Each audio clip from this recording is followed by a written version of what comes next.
This meeting is being recorded. Continue. We're good. Good to know. Nice intro. That's us.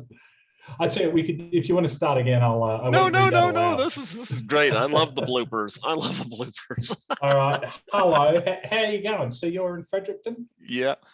Okay, folks. This is Python's Paradise. This is your host, Greg Gilbert, aka the Python Hyena, straight out of Fredericton, New Brunswick, Canada.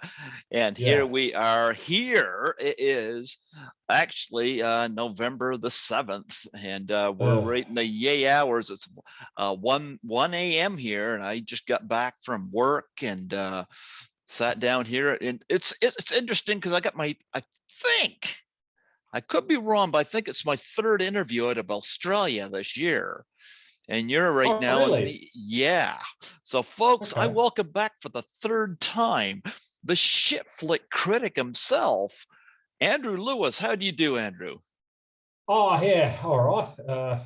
Life's pretty crazy, but I don't think that's changed since the last time I saw you. Yeah. It's as crazy, just for different reasons. Well, I had a filmmaker named David Black on earlier this year, and I had Little Nell from the Rocky Horror Picture Show on as well. She's from Melbourne, right? Yeah. Yeah. Yeah, I had her on. So I don't think I had anybody else from Australia on this year. Don't quote me on that, but I think you're at least my third anyway. From Australia this year. So that's kind of a record from Australia. So what time is it where you are? It's almost 3 o'clock in the afternoon. Oh wow. See, we're after 1 a.m. in the morning. But so it's about 12 hours. It's pretty well, give or take an hour or two. But yeah, so we're pretty well vice versa. Yep. But you know what? I got done work and got my work done, cleaned a UPS, and now I'm back here, and here we go. And I'm happy to have you back on. I've had you. This is our third time, but our second interview we did was live in the studio because we got to talk about that because you were out and about and out and about, yeah. You were out and about and doing your thing, and yeah, never forget it. Never ever forget it. So from my perspective, I was in Halifax. Yep. And I was just about to leave because I was thinking about heading to the US border. Because I'd basically gone from one side of Canada to the other. I'd already been through New Brunswick. And I had to go back through New Brunswick to get to Woodstock, where the border was. And this voice came over my head and just went, where was Greg? Was that New Brunswick? I can't remember. And I sent you a message and you said I'm in Fredericton. I thought, all right, so I hitchhiked to Fredericton. I couldn't believe when I saw that. I'm like, I was like wondering what you were doing here. And of course, my brother Andrew really wanted to meet you, and because we watched the Shit Flick Critics video, and you put a great deal of work into those, and so that was wonderful. And at the time, I was living in my folks' old place because we're getting ready to sell it. Yeah, folks are. I spent 2 nights there. Well, my folks are moved into my grandparents' place because there's less stairs and they're both terminally ill. And my younger brother, who you met, is taking care of them. I'm not in that house anymore. It's been sold. I'm in an apartment in town now. That was an experience. Oh, good for you. Because I remember we watched that movie about animal attacks. Oh, yeah. Wild beasts. I remember. Yeah, because you really wanted me to show it. And I remember I was just awake enough to see the whole thing, and then I basically passed out the moment it was over. And the next day, I went to the border. See? Well, I just remember that. At least there was other rooms in the house where you could have stayed. Now it's a little differently here. If you did it again, you'd have to sleep on the floor with the cat, unfortunately. And oh man, I know you went through that. Yeah, I wouldn't want to do that, but at the old place. There was other rooms that you could choose from. There was a place where you could shower, and so I was able to give you some accommodations, and yeah, that was pretty fun. And like I said, you're right there. It was just interesting. I took you by the station, and program director Mark Kilfoyle was there, and I introduced you, and he took our picture together, and it was this studio. Beard, right? Yeah, big beard. Yeah. Big beard. Yeah, that's Mark, and he's still there. He's still there, and he was manning the station in and out whenever COVID was going on. But anyway, the Studio B just happened to be free, and I just thought right on the spot, why not do an interview right there, and yeah, and I had it in the back of my head, but I assumed that we wouldn't be able to. And I think I just went up to you and said, if you wanted to do an interview, I'm literally standing right next to you. Now would be the time. And you said, oh, in fact, Studio B's free. So we did an interview, and it was very surreal. And I still listen to it, and I remember I've got a really raspy voice because I lost my voice in Halifax playing to the cruise ships.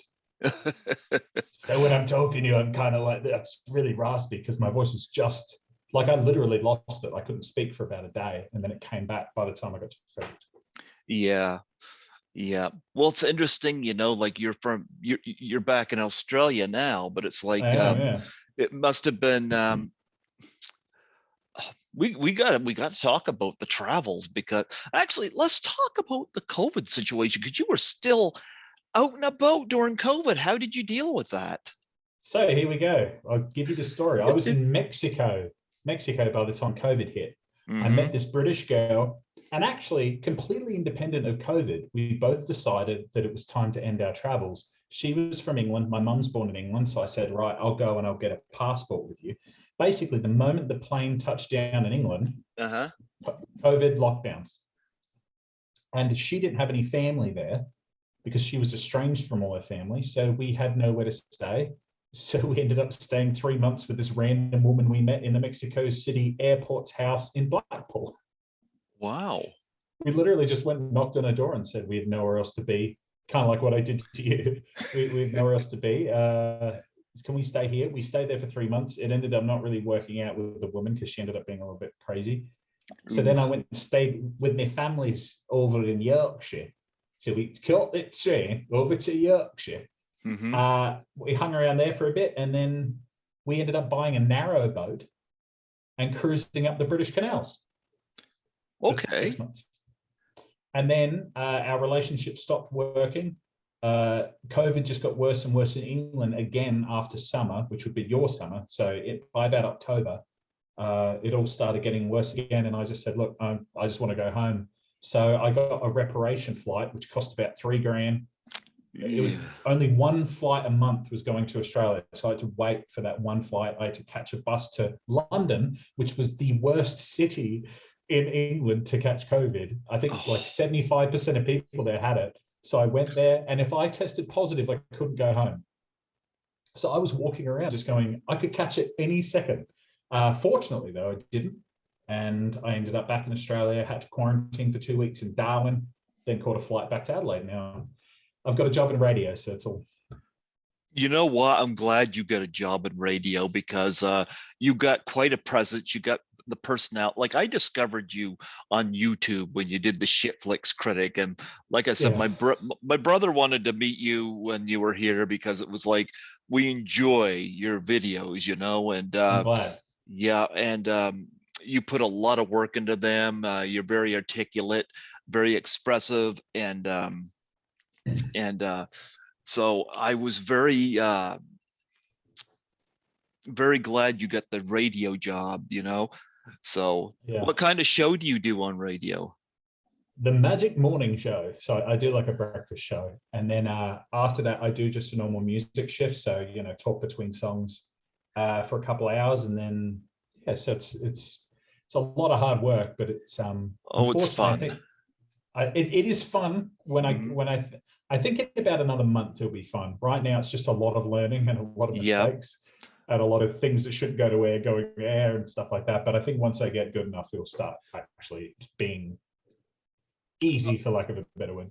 I'll tell you my story. Like I started reviewing movies in 1996. And in 2005, my best friend here, Colin Smart, had suggested to me to go down to CHSR down on University of New Brunswick campus, UNB campus, and see if they wanted to film. Because on campus, it's not like regular radio. They get different shows with like we got a blues show, we've got a sports show, we've got you name it, there's a different type of show. And I went down there, and at the time I had a review book, big thick one. Yeah. Now I just keep them all on a thumb drive online and stuff. So I went down there and presented my case, and sure enough, they'd never had a film critic before, and they were quite interested, and they were quite taken in all the work I'd done in it. So they trained me, and it was a process to do, but I fell into it and got my training down there. I'm still kind of relearning things going back there now after COVID, but anyway, I soon got the hang of it, and I reviewed movies every week and played music. And 2015 is when I fell into the whole podcasting thing, and that took me in a whole new direction where I still review movies, but because I like going to the cinemas. But it was after that Tommy Wiseau interview in 2015. I was like, who else can I do this with? And of course, we both have a history with Tommy Wiseau, despite never ever meeting him. He was my first interview, and of course, he had some back and forth issues with your video on the room. It was pretty simple, really. All it was I got an email saying that it was taken down for copyright, and I challenged it. And I basically read online, it said, if you challenge it, they're either going to take you to court or not bother. So I just sort of crossed my fingers and went, well, I'll challenge, because if they don't respond in 14 days, it gets put back up. So I challenged it. 2 weeks later, didn't hear anything back. It got put back up. But I will say, and I know this is probably bad news for you, but I think I'm done with the shit flick critic. I think. Why?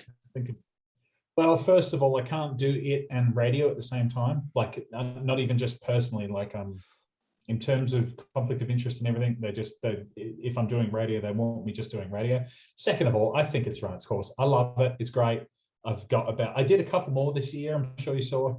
Love it, but learn to multitask. Yeah, look, it's true, but I did some more videos this year, and I gave it another real good crack. And honestly, if I hadn't have gotten this job, I'd probably be doing it now. But this job is full time, and it's. You know what? Do the radio job.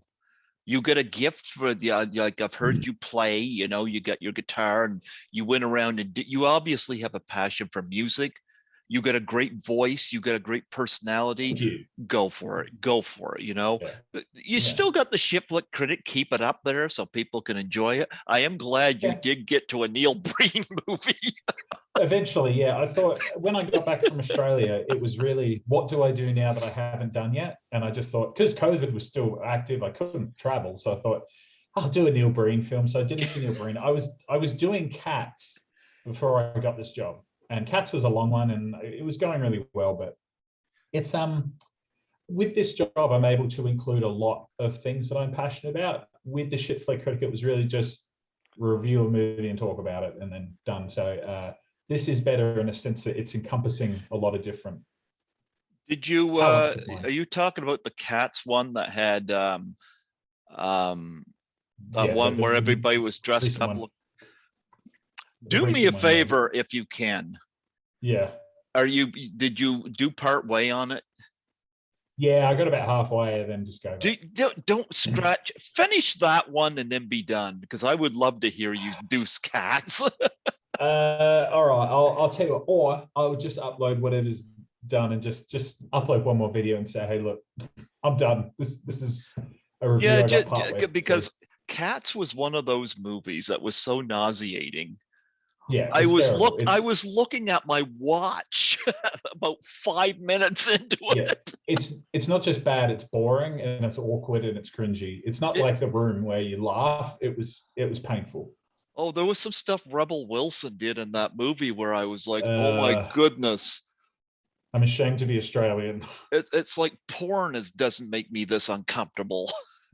Okay. And here she is dressed in a cat suit doing this weird shit. I'm like, and she was originally going to have a butthole, and there's a scene where she's like looking, and it's. Are you kidding me? Oh my goodness. Yeah. And I'm not encouraging you to keep doing shit because I know you got passion, but if you're partway through it, make that your swan song and finish. I would love to hear you trash that movie. All right, I will keep that in mind because I'm also, because with this job I'm getting up at 5 a.m. Yeah, 5 days a week.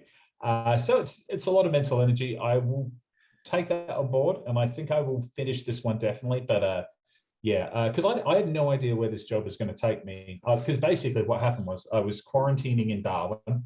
And I was sitting there, which is like the tropics. It's like the equivalent of your Florida, because the way the poles work, even though it's at the top and Florida's at the bottom. Anyway, so I was in Australian Florida, and I was just thinking, what am I going to do with my life now? And I just thought, radio.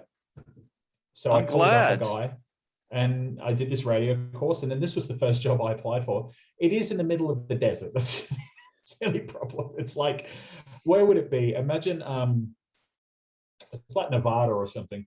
It's where I am right now. Red sand. It gets to, you do Celsius, don't you?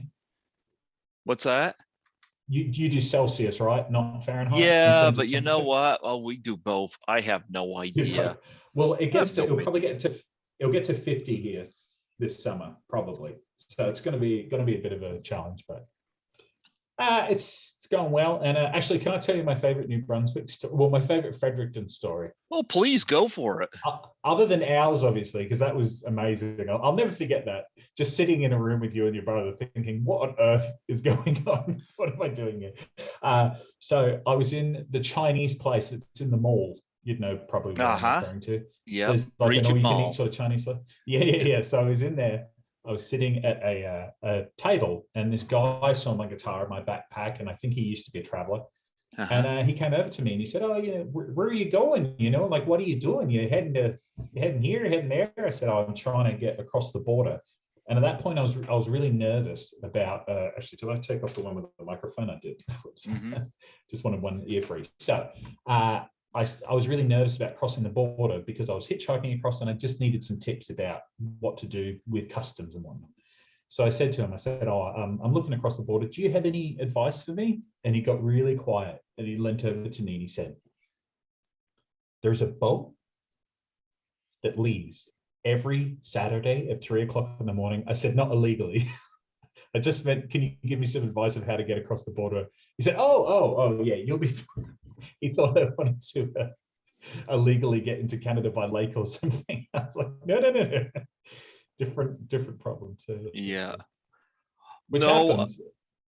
I just remember when we went to Andrews, he's also my manager, and we rang on his thing there, and I told him that you were there. There was like a silence, and like he rang us up, and the look on his face, it's because you're not a star, but yet we watch your YouTube videos, and he just looked at you like it's a shit flick critic, and that was kind of surreal, and that shows how much we enjoyed your show.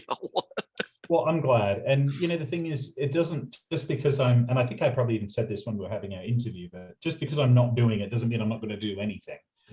At just that particular chapter of my life, I think I'm done. It was great. And the thing is, this job I have now is a launching pad for I don't know what. It's the whole point of a job like this, as they say, it's a starting point. You go out into the countryside, you do your hours, you do your time at a regional radio station, and then who knows? So I don't know. I don't know where this is going to take me, or where I'm going. I could end up in Sydney, or maybe come back to Canada. I've got no idea. So cats really ruined it for you, didn't it? Yeah, that was tough. I was okay in the research part of it. That I just got up to the actually talking about the movie itself, because I really enjoy talking about the history of cats.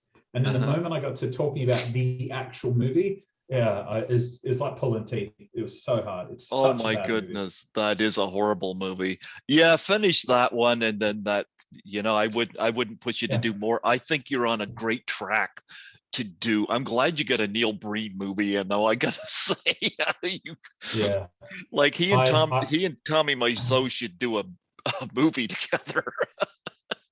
Yeah, I love his. I am an expert in computer surveillance. I have a computer that I use. Yeah, he's something else. And I got to do an interview. I don't know if you saw with J.R. Lyon, which was man, that was tough. I don't know what I was getting myself into, but it was all right.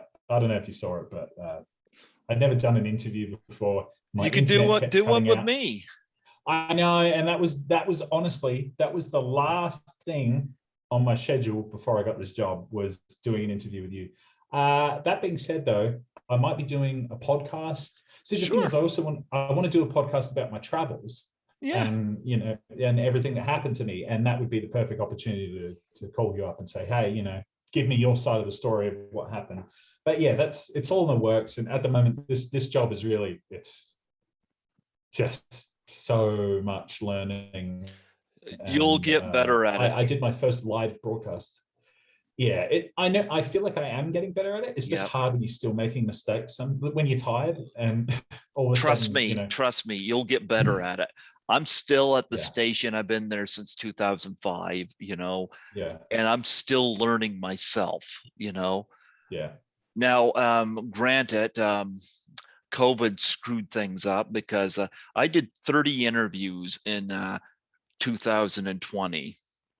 Yeah. And it was, I think everything closed on the 15th, but out of stroke of luck, I was in there on the 18th and did my last interview out of Toronto, and they let me in. I did it. Security let me in. But after that, I think it was like the 20th, everything closed down. And I was nervous because I had about 30 people waiting for me. And I was in the midst, out of those 30 people, of trying to schedule Nancy Allen, who I really wanted to have on and talk about Dress to Kill. Luckily, I had her on this year. That was but Nancy McLaughlin, who was in Friday the 13th Part 6, Jason Lives, had said to me, if she can do Zoom, I can do Zoom. Yeah, well, and at least we can see each other too, and it makes that easier. So Andrew had connected me with Zoom. He doesn't do Zoom himself, but he connected me, and I'm a co-producer on 13 Fanboy. And it was Carrie Yates, who out of London, who was online one night. I was supposed to interview TJ Doyle. I'm a musician I've had on as of now 4 times. Yeah. And if I had a screwed up with TJ Doyle, at least he's been on 3 times before. We could have worked something out and rescheduled. And I just didn't want to screw up with somebody fresh. TJ, but what had happened, I announced on Facebook that it's on Zoom now, and Carrie Yates reached out and said, do you want me to help you break it in? I'm glad she did, because I would have screwed up trying to hook up. Again, TJ Doyle would have been a good springboard, because at least, if it didn't work out, I gave to get him back, because we still communicate. But you're now number 122 I've done this year, and if I get another 6, all right, I'll have matched my record from 2017, which is 128. So be nice when everything gets back to normal. It's been a really challenging couple of years. I'm just now getting back into the station, but I got to admit, it's nice to be able to schedule these interviews and not have to call the station to see if Studio B is free, because so this has been wonderful to be able to do this way, and just schedule whenever, because I don't know if I've been allowed to go into Studio B at 1 a.m. to do this interview. here I can just come in my apartment and just, this is so cool, you know. Yeah, I love this. And I love it that, you know, somebody from Australia is down here, because New Brunswick, nobody knows about us here, you know. So I think it's really cool that you get to come here and yeah, I loved New Brunswick. I didn't get to go to, let's see, I'm trying to remember. I really like Edmundston. okay. Really liked Edmundston. That's in New Brunswick, isn't it? Pretty sure. It's where the border is. There's it a might bridge. be. Edmundston. It's like it's right near Quebec. It was one of the first places I stayed. I'm pretty sure it's called Edmundston. And then I went from there I went all the way to Nova Scotia, but coming back I went to Fredericton, and then I went to the place that's really close. St. John of Moncton. Anyway, Moncton, that's the one. Yeah, Moncton. Yeah, it's the first. Yeah. And I really liked Nova Scotia. I love the Maritimes, so, and I love everyone's like, get in the car, get a glass of water, car. And then what's really weird too about New Brunswick is then you go into Maine, and I'm expecting everyone, because I went to a place called, anyway, it doesn't matter, right across the border. And I'm expecting everyone to kind of sound like they're from New Brunswick, but the accent is completely different. Like the moment I crossed the border, I went into a cafe and this little lady said, "Have you come far? Have you come by car? Oh, you got a guitar. Oh, my mother does that." Yeah, totally different. You know, from, "Oh, hey, hope you had a great time over there, eh? Oh, hope you like the States, eh?" To, "Oh, you're traveling, eh?" Yeah, it's crazy. I love it. No, that was fun having you up there. I was surprised when I got that message from you, you know, when I was like, we met in Tim Hortons. You don't have Tim Hortons in Australia, do you? We don't even have, we don't have Starbucks here. I think they have it in Melbourne and Sydney, but in Adelaide, which is, you know, the biggest city in my state, no Starbucks, I don't think. No Tim Hortons. They had Tim Hortons in Mexico, which was strange. No Tim Hortons. Yeah, true story. No, I didn't Tim know Hortons. that. Yeah, they had Tim Hortons in Maine, but from Maine downwards, they didn't have any Tim Hortons. Then Mexico, they had Tim Hortons. I couldn't believe it. Oh man, I did not know that. If you type Tim Hortons into Google Maps and look at Mexico, you'll see them all. And it's very strange because to me, Tim Hortons is so Canadian. Yep. To see this Canadian franchise. And this is interesting. In my travels, I got dropped off in Cochrane in Ontario, teeny tiny town in the middle of freaking nowhere. And then I ended up leaving and fortunately being able to get to Quebec. But I looked up where Tim Hortons was from. He is from Cochrane in Ontario. Oh, wow.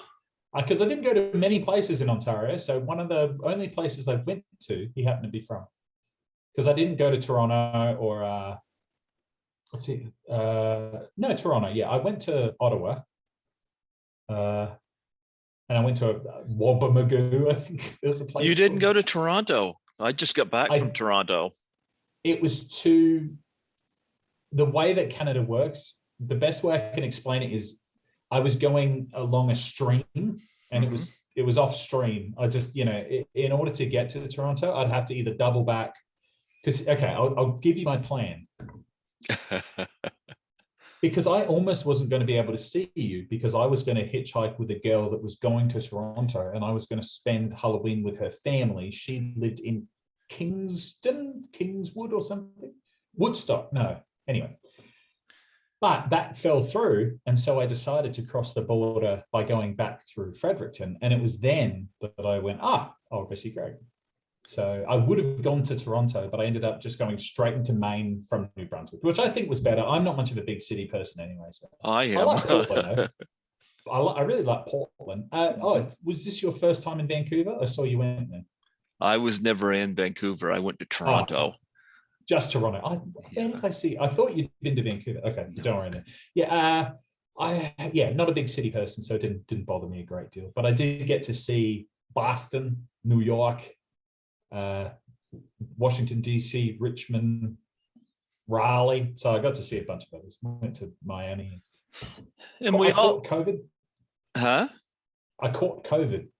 Did you really? In Mississippi. Yeah. I didn't know what it was though, because this was before it was even a thing. I was in Mississippi and all of a sudden I got really sick. I got really hot. I started coughing, and then I was fine after a couple of days. And then COVID started becoming a thing. Oh, wow. Yeah. Wow. Well, I'm double vaccinated. Me too. Yeah. But I did it like I normally work at night, so I'm not around people. Had it not been for the fact I wanted to travel to Toronto, I probably wouldn't have bothered, but because I'm not around a lot of people anyway. But I got myself vaccinated so I could do the trip to Toronto. And well, they're going to make it mandatory here pretty soon. Well, or they're waiting. Because I'm from the state of South Australia. Yeah. South Australia is waiting for the numbers to be 80% vaccinated before they open everything up, which is looking about mid this month. So we'll see. It's going to be interesting. They're going to open up all the borders. Anyone can come here, and just fingers crossed. Yeah. And of course, while you were here, we got to be in a James Balsamo movie as well. Yeah, I showed my sister that. I showed her the clip. I hadn't seen it for a while. It's very unusual. Talking about what? Yeah. I'm going to be frank. I think I was terrible, but I thought you were so great at improvising. You played off me so well, and to me, you're the scene. That clip was supposed to be in It Wants Blood, or not It Wants. I spit on, what is it? I Spill Your Blood 2 or something like that. He ended up putting it in Catch of the Day 2. Okay. So I don't know what he's going to do with the footage I shot for Catch of the Day 2. I don't know. I cameo in 9 of his movies.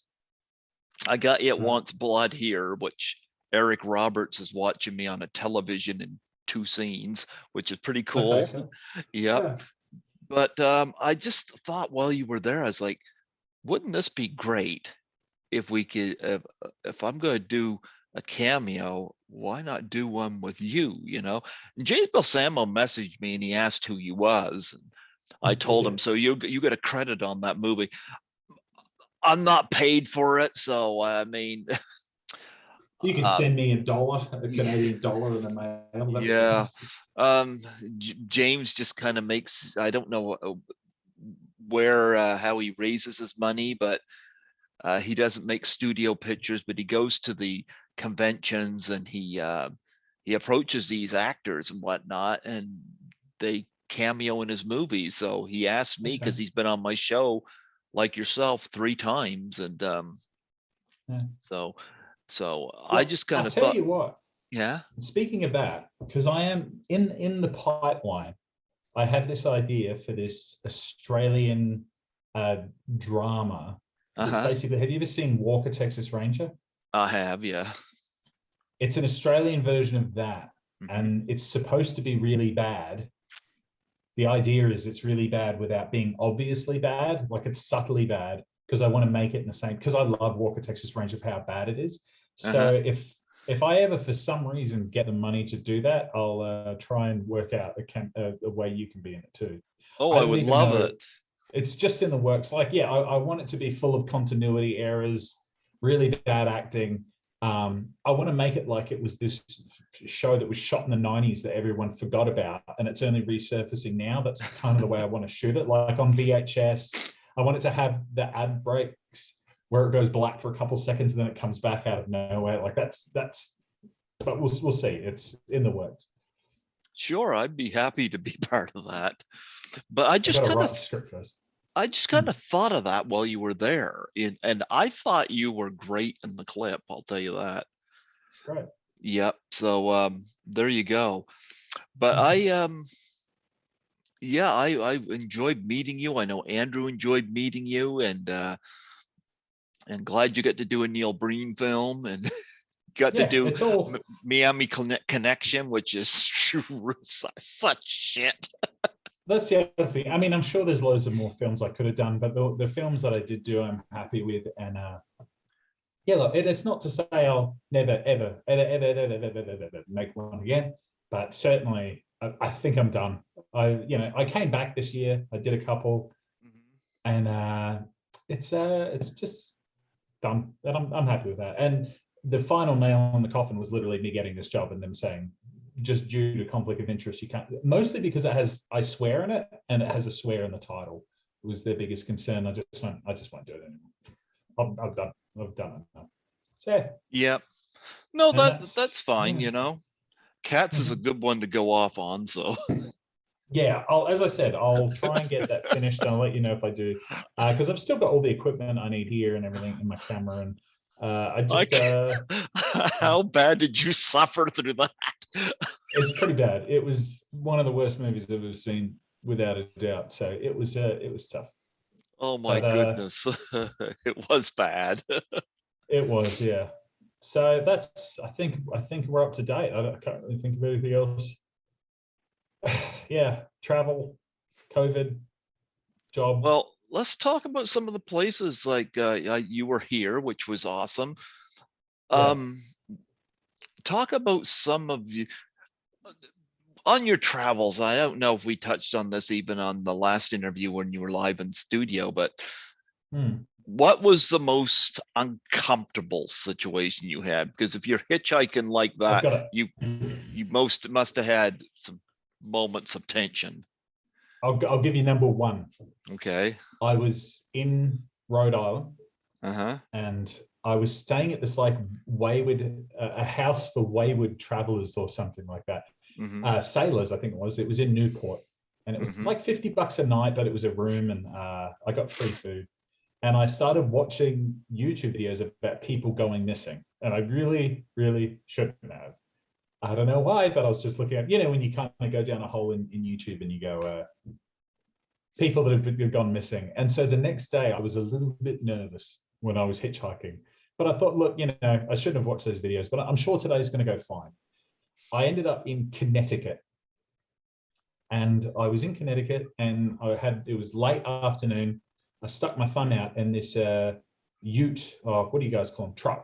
A truck goes past. We call them utes because it's short for utility truck. But so a truck goes past, and it goes ages away, and then they start honking their horn. So I got to put my backpack on and run all the way over to them. And I get to their car, and they end up putting me. It was only a 2-door truck, and it did have a third seat, but it was behind to the side their two seats. So I had to kind of sandwich myself between the back window and their two seats like that. I was in this little space, and it wasn't until the doors were shut that I realized I can't get out of here. Like I'm basically stuck in this little spot. But I thought, that's okay, that's no problem. And then they start being really weird. First of all, they all of a sudden took me down this little back road. And I just went, oh, look, guys, I wanted to stick to this highway. And they said he was from Western Virginia. So he was like, no. He's like, this way's quicker. So I know where I'm going. I can tell you this way's quicker. I was like, okay. And then he tells me the story. So I'm sandwiched in the back, and he tells me the story. So one day, me and my pappy, right, we pick up this hitchhiker, and he's got this big bag, and it stunk. It was so smelly. And we kept saying to him, what's in the bag? What's in the bag? And he wouldn't tell us, right? So then eventually me and my daddy, we just kicked this hitchhiker out of the car, right? But he leaves his bag. And there was this really long silence, and I just sort of said, okay. And he said, you got to ask me what was in the bag? And I said, no. And he said, it's none of your business. It's a joke. Do you get it? I said, no, not really. It was supposed to be this joke. I don't know where he was going with the story. Oh, there's the cat. Skittles, are you going to say hello to the Shitflix critic? Hello. Kitty, were you a fan of cats? Probably not. Skittles, was cats a good representations of your kind? Quiet, must be shy. Skittles is like it. Oh yeah, Skittles says it ranks up there with the Cat in the Hat. That's probably not a good thing. Yeah, that one's pretty bad too. Skittles, would you listen to our stories? Skittles says, you're exploiting me. You're exploiting me for hits. Yeah, so you're exploiting me. Yeah, but you're living here for free, so Yeah, I'm going to exploit you. I love my kitty. Yeah, Skittles was there whenever you were there, weren't? Yeah, you I'm saw sure. Skittles. Yeah, I don't specifically remember a cat, but I'm sure there was one around. Well, he was an outdoor cat then, so he was in and out. So I keep him inside here in the city because I don't want him to get out there and hit by a car or something. We got raccoons around here and stuff, and of course they're mainly interested in the dumpster out there. So, but anyway, getting off Skittles was a commercial break in there in between the hitchhiking story where you couldn't get out. So yeah, so he told me this really bad story, and then it was fine. And then the worst part was, so he told me that really weird story. I'm still stuck in the back of this car. And then out of nowhere, he says, yeah, he's like, when I was driving down the highway and I saw you, I said to my friend, I'm going to take him back to my place and do really bad things to him. I'm just kidding with you. And I just said, look, can we just stop joking about murdering and stuff? And then eventually he let me out and he gave me $20, but it was the longest car ride of my life. And I had pepper spray in my bag. I just perpetually had my hand on this pepper spray thinking any second now, I don't know what's going to happen, but nothing happened and they let me out. And it was just really, really uncomfortable. Yeah. I've hitchhiked before, but it's been like decades since I've done it, like the 90s. I'll do it again. And I honestly, like, I like this job, and but when COVID lets up, I'm probably, because this is a sort of not a short-term job, but it's not a job that you're at forever. So I don't know whether I want to travel again when I'm done my tenure here, or I'm not sure. Yeah.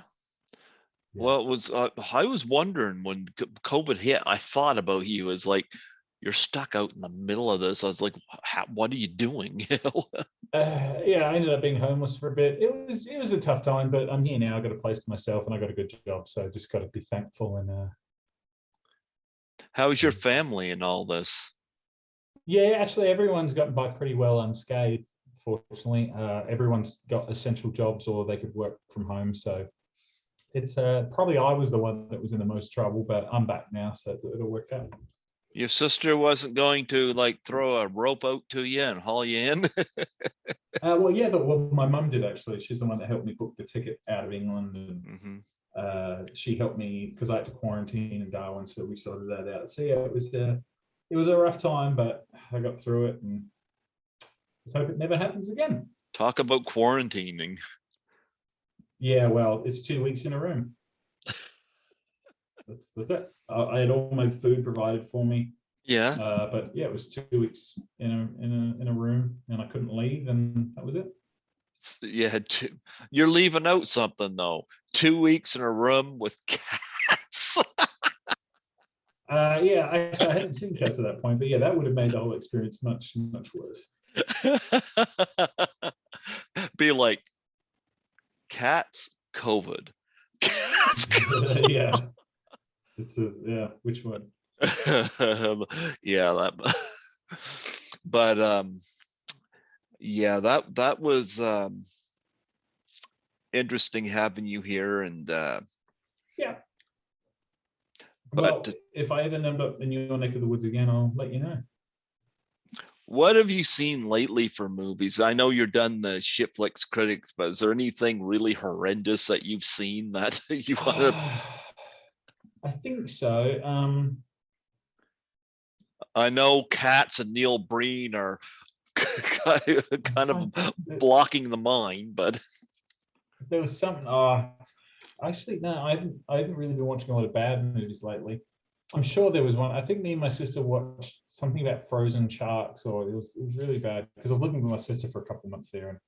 And no, I've rewatched a lot of the old bad movies, which has been good. Like I rewatched Miami Connection and stuff. But, did you introduce your sister to Neil Breen?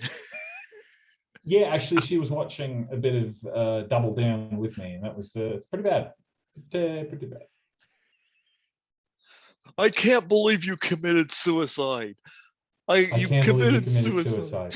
I cannot believe you committed. Why did you commit suicide? Yeah. He says that with such Oscar-worthy conviction. it's pretty bad. And how many of these laptops he just throws around?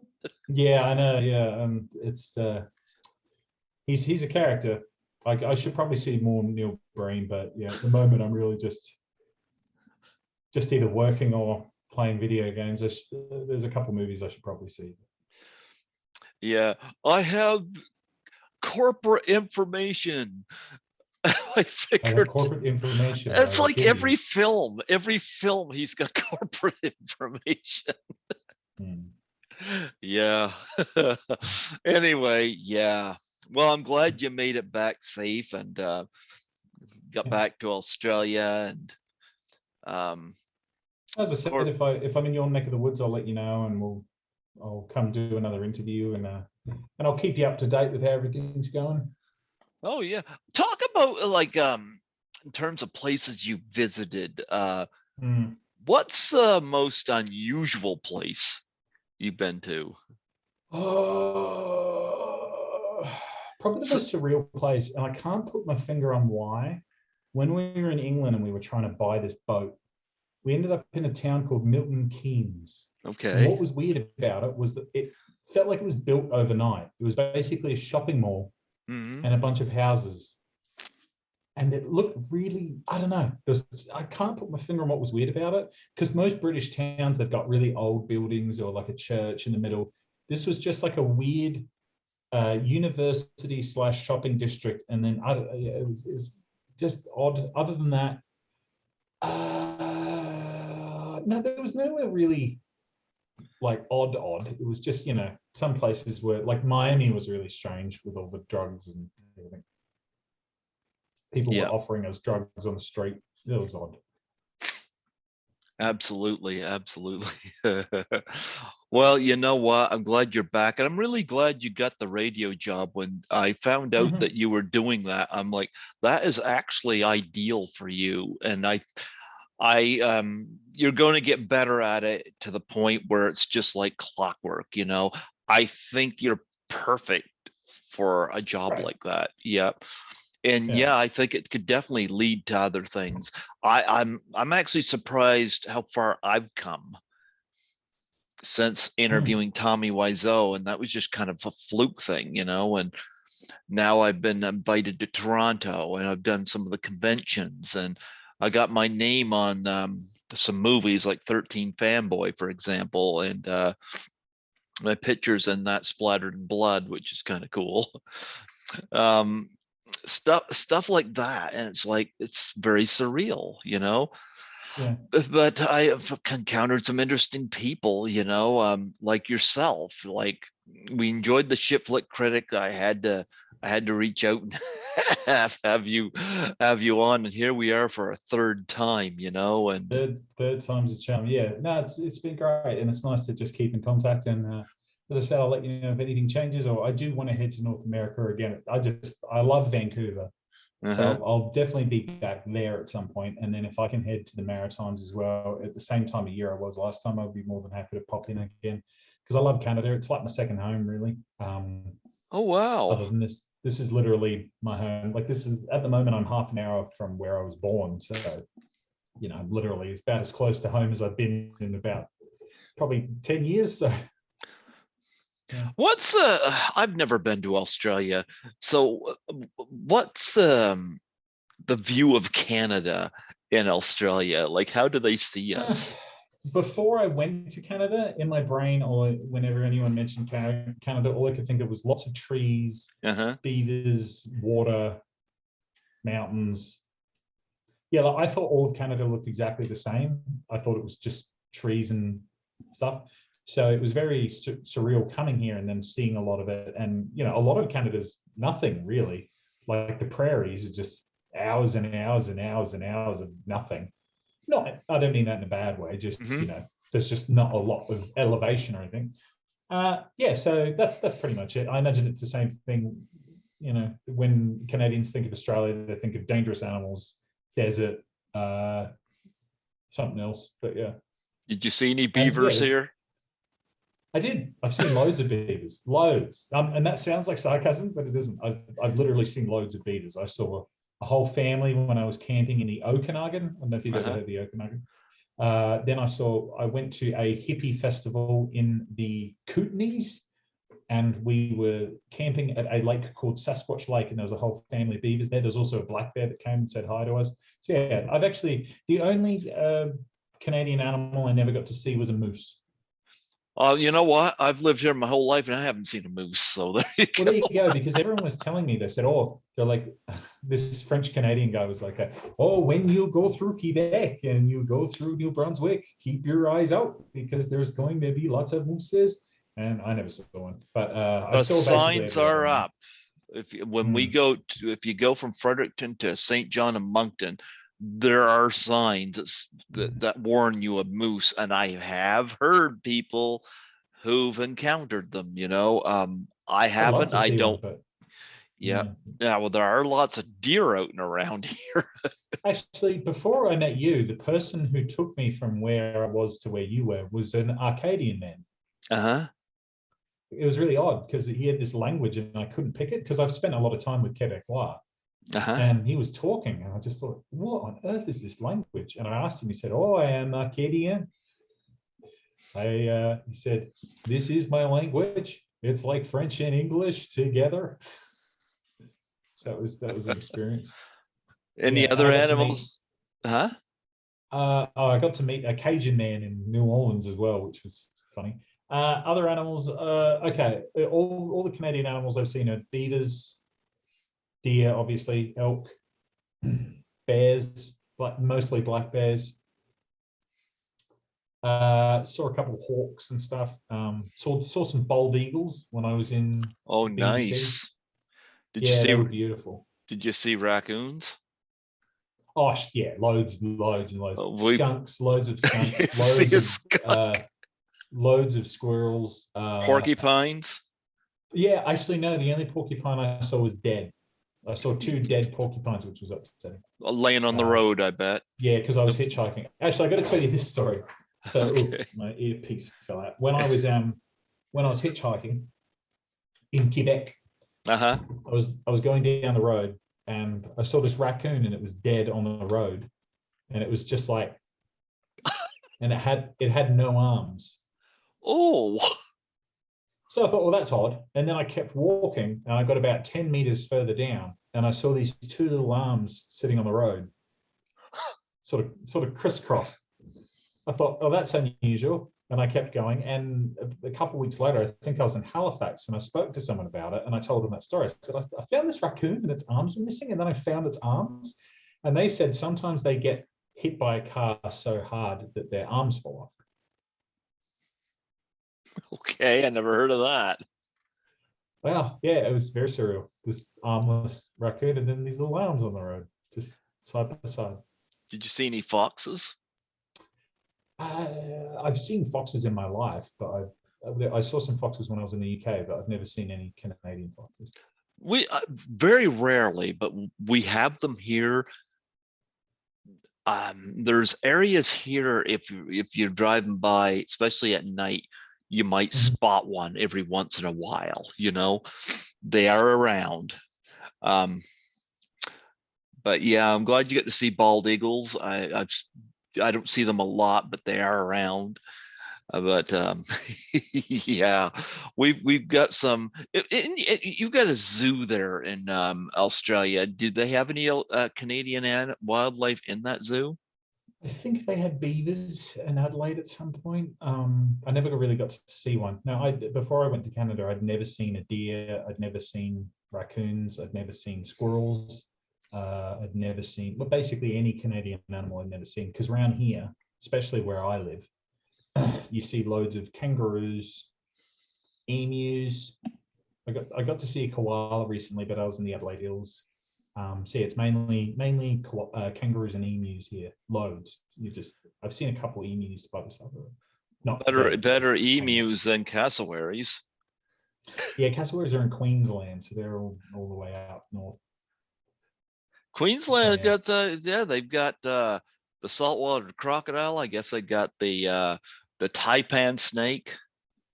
Yeah, because it's tropical, so they got a lot of those. We've just got snakes, sharks, loads of sharks, kangaroos, emus, echidnas, koalas, loads of parrots, like Parrots.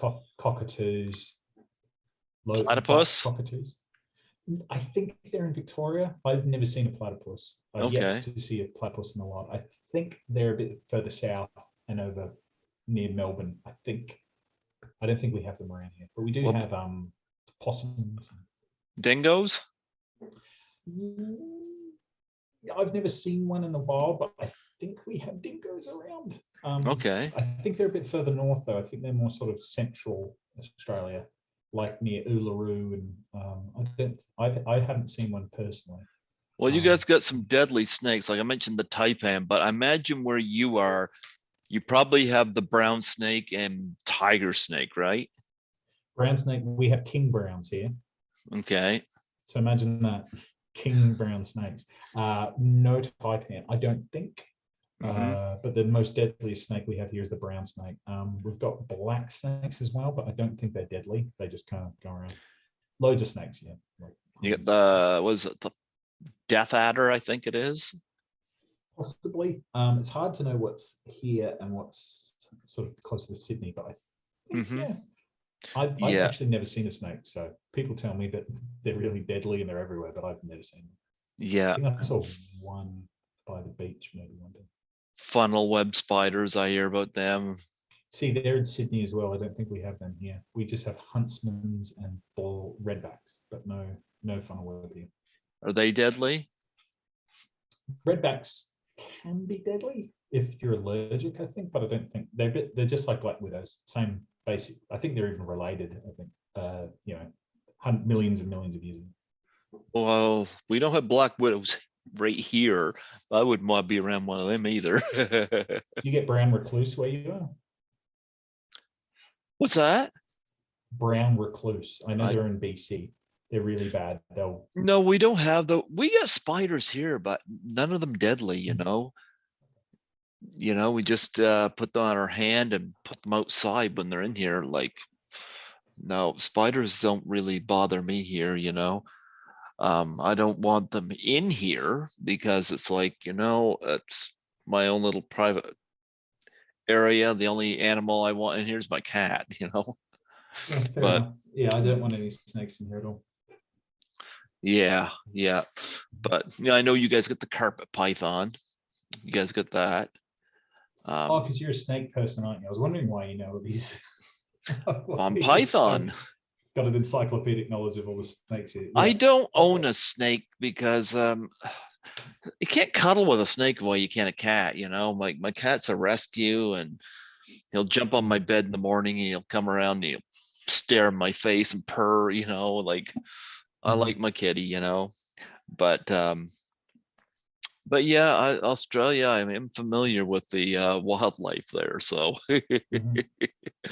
but and of course, you guys get the box jellyfish. Let's not forget that. Got also. Yeah, actually, I heard the box jellyfish might be your most dangerous animal. Would that be true? Yeah. Or is it the taipan? I think box jellyfish causes heart attacks, so I think it's pretty bad. We don't have them here either, box jellyfish. I don't believe so.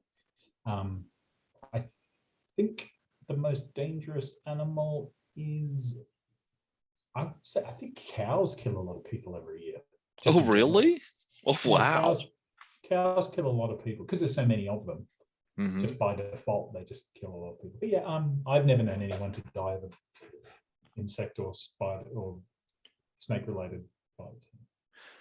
When you guys lost Steve Irwin, of course, you ever meet him?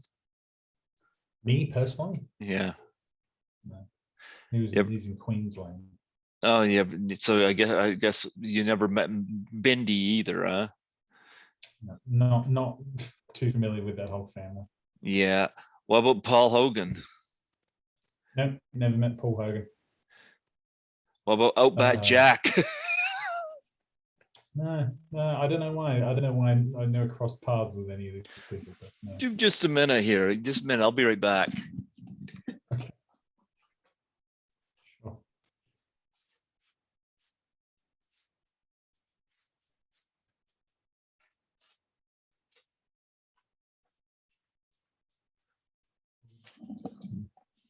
I am back. You back? Outback Jack. Looks just like me. Do you remember him in the WWE? No, sorry, not too familiar with the WWE. Yeah. He came in late 86. He was there all 87 and through about half of 88, and then he left. He didn't really get anywhere, but I got this a rubberized figurine of him. I remember Outback Jack, he lost a lot. Yeah, no, sorry, I'm not familiar at all. He did have a hat, but when I got him, he didn't have a hat. I got this at a Comic-Con, so he had this hat. Outback Jack, and of course the Bushwhackers. Yeah. Well, I don't think this guy lives in Australia anymore, though. I think Probably he might. not, no. I think he resides in Florida or something like that now. But yeah, that makes sense. Yeah, nope. Had to bring him up. Oh, Anything else? Anything else you got to promote? Now that Outback Jack got his shout out. No, I think I'm good. I think we've covered just about everything. It's really nice seeing you. Thanks for the opportunity. It's always nice to catch up, and let me know the next time. Well, yeah, as I said, and I'll let you know if I'm ever planning on giving you an interview. Well, I'd be delighted to come on your show, but I do know you got a guitar behind you, so we got to have you sing the Ship Like Critics song. Yeah, actually, I don't think that one's in tune, so let me just go and get my other guitar. Give me 1 sec. Sure, go right ahead. And we'll be here with Outback Jack. Yeah, I remember Outback Jack. One of those obscure characters. Oh well. Here we go. I hear some guitar. Here he goes. All right. Good. Yeah. I couldn't let you get away without singing the Ship Like Critics. Let me just see if I can remember the chords. You know you're going to see the best of the ship. No, hold on. Man, why can't I remember it? You know you're going to see the best of the world.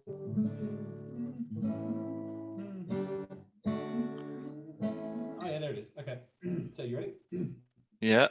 You know you're gonna see the best of the worlds with the shit flick critic. You know you're gonna see shit that's absurd with the shit flick critic. From a den at the room, semi-control to mental sense of thing by me connection to. So come along, see the worlds with me. I'm the shit flick critic.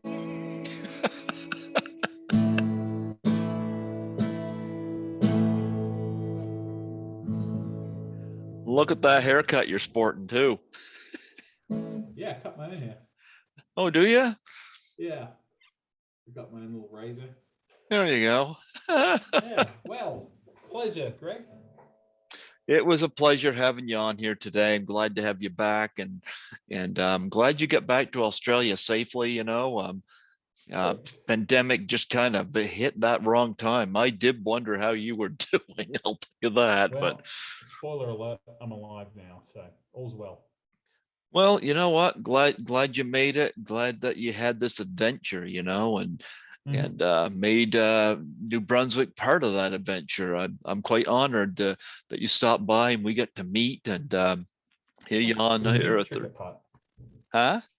It was an intricate part. It was anyway. It was really good. Yeah. Well, you know what? Keep me posted. Good luck with the radio thing. I think that's perfect for you, to be frank, you know. Thank you. I mean, after running into cats, you gotta go somewhere else. I know, yeah, that was the final nail in the coffin. Was cats. Killed me off for good. So I mean, you went for the Room, Birdemic, Samurai Cop, Troll 2, Miami Connection, you know, Neil Breen, Plan 9 from Outer Space. Plan 9 for Outer Space. Star Wars Holiday Special. Food Fight. It was cats that did you. It's like I can't do this anymore. No. Yeah. All right, Greg. pleasure as always. And let me know when you want number 4. You know what? We'll keep in touch. Hopefully it'll be in person. You know what? That'd be great. I was happy to have you in-person interview there at the station. That was fun. That was a lot of fun. It's funny, you're the one guest who's had 3 different experiences with me. The first one was by phone, second one was in person in studio, and here you are on Zoom. It was Vancouver, Fredericton, and now I'm in Port Augusta. There you go. Australia. There you go. Port Augusta. Have a look, just so you know, you should have a look, and it's so I wonder if you can see out the window. No, probably not. But it's just desert. Yeah. Yeah, it's just red sand desert out here. But all right, Greg. Salute to you. A salute from Outback Jack. Thank you, Outback Jack. And great. Okay, and let me know as said, number 4. Pleasure. Absolutely. Take care. God bless. Yeah. Thanks, Greg. Bye-bye. Yeah. Bye-bye.